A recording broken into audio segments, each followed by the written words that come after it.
செங்கல்பட்டில் கள ஆய்வுக்காக சென்றிருக்கக்கூடிய முதலமைச்சர் மு.க.ஸ்டாலின் இரண்டாவது நாளாக இன்று மக்களை நேரடியாக சந்தித்து கோரிக்கை மனுக்களை பெற்றுக் கொண்டிருக்கிறார். அதன் நேரடி காட்சிகளை நாம் பார்த்துக் கொண்டிருக்கிறோம்.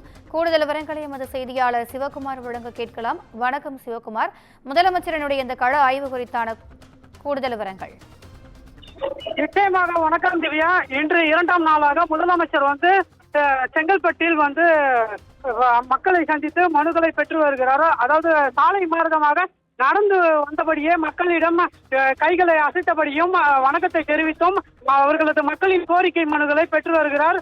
குறிப்பாக மாவட்ட வளர்ச்சி பணிகள் மற்றும் 1338 கோடி ரூபாய் மதிப்பீட்டிலான துவக்க பணிகளை துவங்கி வைப்பதற்காக இன்று இரண்டாம் நாளாக செங்கல்பட்டுக்கு வருகை கொண்டிருக்கிறார். அந்த காட்சிகளை நம்மால் பார்க்க முடிகிறது. குறிப்பாக முதலமைச்சர் தற்போது திருக்கலிக்குன்றம் பகுதியில் இருந்து செங்கல்பட்டு நோக்கி வந்து கொண்டிருக்கிற காட்சிகள் தான் நம்ம இப்போது பார்த்து வருகிறோம். தொடர்ச்சியாக மாற்றுத்திறனாளிகளிடமும் மாணவர்களிடமும் மற்றும் முதியவர்களிடம் மனுக்களை பெற்று வருகிறார்.